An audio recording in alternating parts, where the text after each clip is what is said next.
And tonight I'm going to educate you.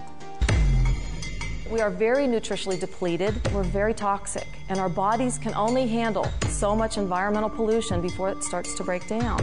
So let's talk a little bit about what doctors are seeing across the country right now. See so much in terms of chronic disease nowadays, especially diabetes, hypertension, cardiovascular disease, tied in with the weight issues that America is facing. I mean, we're in a huge health crisis, and a lot of it has to do with most of America dealing with being overweight or even obese. And now we have 18 million children in this country that are obese, and they're also facing some serious health issues. The number of hospitalizations that people require, all the missed days of work, the number of office visits that people require to have their doctors take care of them. And you know, my office practice is booming, but it's actually quite sad to see so much illness and disease out there. I'm going to take a look at the left, the middle, and I'll be able to see your surgical site inside. I'll probably take some pictures. If I see anything abnormal, I'll take some biopsies. Okay? This is a huge crisis in this country, and it's so sad that our children need to see rheumatologists, infectious disease specialists, endocrinologists, pulmonologists, cardiologists, GI specialists. It's not like years ago when the kids went to see the family practitioner. Kids are sick. We're in a pediatric crisis, and they need these subspecialists to care for them. Why is this happening? Well, there's undeniable evidence out there linking toxins, chemicals, poisons to disease and illness. And so you don't have to take my word for it. You can do the due diligence that I've done and do your research, and you will find loads and loads of information out there absolutely documenting what I'm going to talk about this evening. When I went to medical school, it was 1 year of learning pharmacy. I mean, learning the drugs, learning their side effects, how to prescribe them, when to prescribe them. And so last year in this country, 2.8 billion prescriptions were prescribed by health professionals. I mean, that's a staggering amount.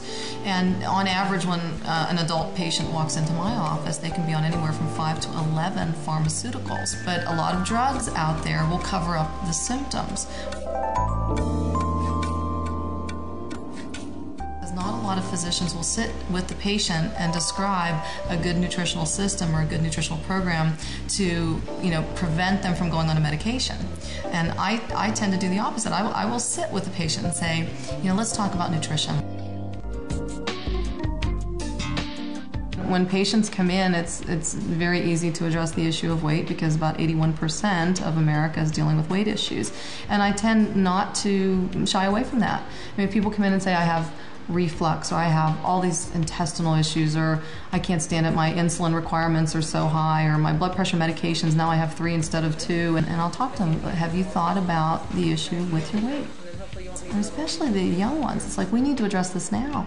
You've got a long life ahead of you, and it should be a long life without doctors, and without hospitals, and pharmaceuticals. So I'm very open with my patients, and actually they're very receptive. I usually don't have people that get upset with this type of discussion. I think they're waiting for a health professional to sit down and potentially just get in their face and say, let's talk about the issues at hand. We need to get that weight off so we can take your health to the next level so you can have a better quality of life. For 11 years, and I've just watched my patients that I've taken care of for years watch their health decline.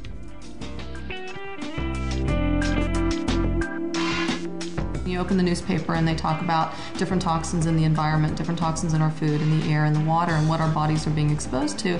Some people really take it to heart and they really try to be aware of these things and to do things to address issues of cleansing the body or eating, as healthy as possible.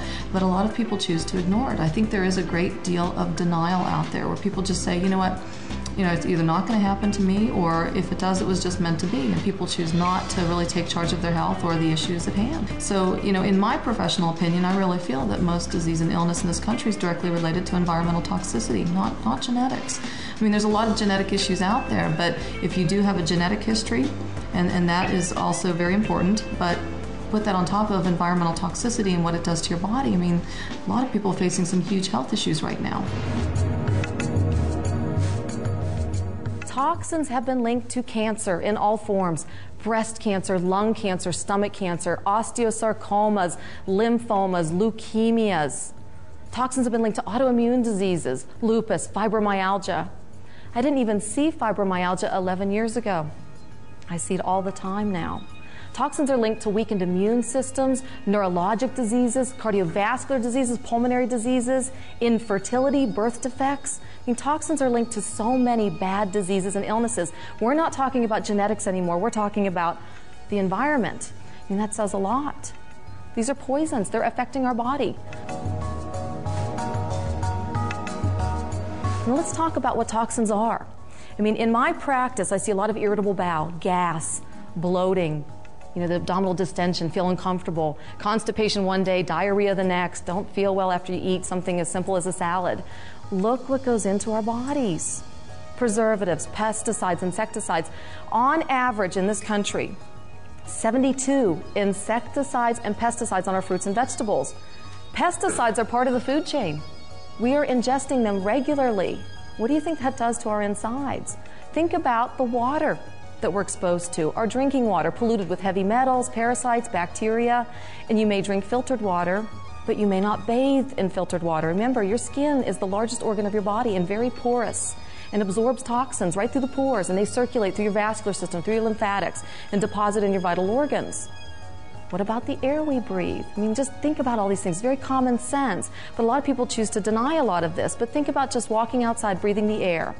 What about all the hydrocarbons we take into our system? Hydrocarbons are from anything that burns. Car fumes, truck fumes, barbecue grills, fireplaces, cigarette smoke. Did you know that when you breathe in these hydrocarbons, it's been shown in a nationally recognized study from the University of Arizona that these hydrocarbons break down the protectant gene that protects women against breast cancer. What about what we do to our meats? Hormone injections, steroid injections, factory farming.